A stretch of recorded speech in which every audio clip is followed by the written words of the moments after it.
For those that follow my channel, you might have seen the series I made of going to the 2023 Dayton Concourse and Model Car Expo with my good friend Bob Jernigan. In addition to being an incredible model car builder, Bob is also a serious car nut, and he decided it'd be a great idea to drive his track-ready 2009 Shelby GT500 to that event, which would wind up being a 2,000-mile round trip. I would be riding shotgun and even share the driving duties. It would wind up being a long weekend we will never forget. While most car guys would think this was a great idea, the reality was a track-ready GT500 is not really the ideal road trip car.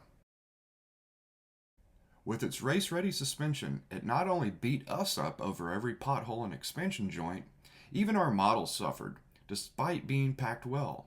The constant jostling shook quite a few parts loose. After a late night gas stop and needing a break from driving, Bob looked at me laughing and says, "Do I really have to get back in this torture chamber?" And right then, the GT500 had a new nickname. Despite the torture, the trip was a blast, and I would do it again in a heartbeat. That being said, I decided to torture myself even further and build a scale version of it. I became pretty familiar with Revell's line of S197 Mustangs when I built a replica of my brother's 2007 GT. I figured doing one for Bob wouldn't be much different, but knowing Bob's attention to detail, it could be a much bigger challenge. Another challenge was to surprise him with the model at the next show we would be attending. The first step was to get some materials. Revell issued a special edition GT500 KR that would be an excellent start. Bob's car has all kinds of customizing, and coming up with all those details would require even more torture. I had the Shelby GT-H left over from my brother's build, and it has the side scoops that are needed. Bob's car has the quarter window scoops as well. Those aren't in any S197 kit, so I pulled some from an AMT 67 Shelby, and they are close enough. Bob's car has Shelby Super Snake wheels. The kit wheels aren't even close. I found something closer in style, 3D printed by Texas 3D Customs. The tires are a little undersized, but they're close enough as well. Finding the giant wing that is affectionately referred to as the bar was even more torture. This 3D printed part came from Juan4U and was found on eBay. Again, not exact, but it's certainly workable. I wound up cutting the end plates off and making new ones that are a more correct shape. Now it was time to get busy. The quarter windows were filled with the kit glass, then puttied over for the additions of the side scoops. Starting on the engine, the kit's Eaton supercharger was modified into a shape that more replicated the Kenny Bell upgrade that's on Bob's car. Some scrap parts were filed to shape to achieve this. To replicate the ribs on the top of the case, pinstripe tape was applied before painting it. The chassis also needed modifications. First, the front suspension had to be sectioned to get it to sit much lower. I figured this out when building my brother's car. My brother had looked under Bob's car when it was in town. He said the rear suspension was far from stock and had coilover shocks. I showed my brother this Cortex track suspension kit, and he said, "Yeah, it looks like that." So I scratch built these parts and added the rear coilovers. Moving inside, ground zero for the torture were this style of 2016 Shelby GT350 Recaro seats. I couldn't find any source with the exact style, but the seats in the 2013 Boss 302 are pretty close. Another kit was sacrificed. Bob's car is a roll bar and rear seat delete similar to this. The roll bar was scratch built, as was the center 3-gauge dash pod. Here is the interior almost buttoned up. His car has racing harnesses. These were sourced from Edwards. The paint is Tamiya bright red with various sheens of black. The touchscreen infotainment track data logger was also added. Red GT500 floor mats were made simply by printing a scaled photo of some I found on eBay. I think I remember this as the style in the car, but this was a detail I was not certain of, and I couldn't ask him because it could spoil the surprise. Before getting buttoned up, the engine got a few major plumbing lines. The cold air kit was scratch built from polished aluminum tubing, and a 3D printed air filter was added. The Super Snake stripes were certainly torture. To create these, I cut them from micro-scale solid red decal paper. The GT500 rocker stripes could not be found in scale. I created vector art and printed these on my inkjet printer, as well as the track decals on the trunk lid that show where this car has been raced. The wing ends also had custom decals. I think the finished model certainly captures the look of the real torture chamber. It is painted with Tamiya gloss black, covered in Splash 2K clear. The wheels are painted with Revell chrome. I tried to include many major details seen under the real car's hood. The chassis was painted and lightly weathered. I found several photos of other black Shelbys with triple-digit mileage to assist with the paint colors. Now let's hear what the owner has to say about the model. So here we are in, where are we? Spartansburg, South Carolina. Yeah. At the Hope It Don't Snow show.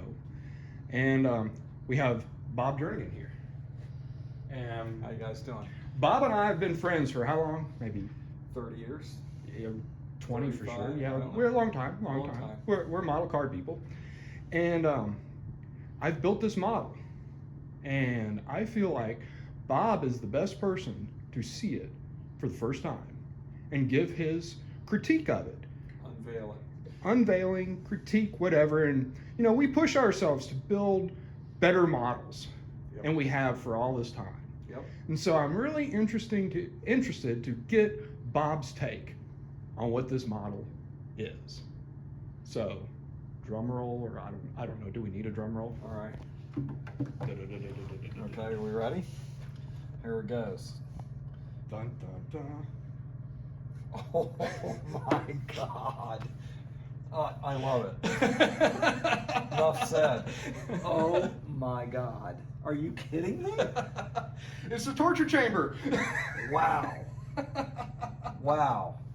And it is beautiful. Wow. Oh my God. Wow. That is stunning. So for those of you that don't know, this is my car. I own this car in this exact everything, including the license plate, which is just crazy. This thing is nuts. Wow. Wow. Even the wing. So for you guys at home that don't know, I track this car. It's a really a race car that kind of looks like a street car, but this is I'm just totally blown away at how accurate it is. I mean, it's phenomenal. Well, you're just now checking it out, so. Oh my God. Oh, now he's gonna put the goggles on. I mean, he even has the G-string decaling on it, which is 100% accurate. Wow. And the tag for sure leaped out at me right away. That and the big red stripe. This is just crazy good. Oh my God. Even the wheels are really, really accurate. Everything is spot on. It's even has the pull hook. This is a pull hook they use if you spin off the track and get down in a soggy spot or something. They need to pull your car out of it. It's got the tow hook. It's got the carbon fiber chin splitter. I'd love to open the hood, but it's not my model, so I'm not going to do that. Well, Bob, it is your model. Oh my God. This is just craziness. Oh wow. Okay. So it's got the Kenny Bell supercharger, has the cold air intake the same exact way. It looks like it has the oversized cooling tank for the because the Kenny Bell's liquid cooled. It's got the carbon fiber over the fuse box, exactly like mine. Well, Bob, your car is super cool, and it deserved to be replicated in 25th scale. So. That is just, let me see this gauge pod up front here. What did you do with that? So I kind of know all the stuff that you had to make it all work. Wow. Wow. Wow. That's all I can say. I am totally blown away. Oh, what do we got going on down here? All right. Got the heat shielding. Got the trailing arms. Oh, it got carbon fiber down on the footwells. Oh, we got the Watts link in the back. That is cool. Very cool. That's a nice detail. What else did you do under here? Oh my goodness, man! Where did you find the time to do this, Tim? Hats off to the builder. Phenomenal. Thank Totally you. Thank phenomenal. you. Thank you. Totally blown away. So Totally. you approve? I approve. Okay. Wow. I'd say Bob approved.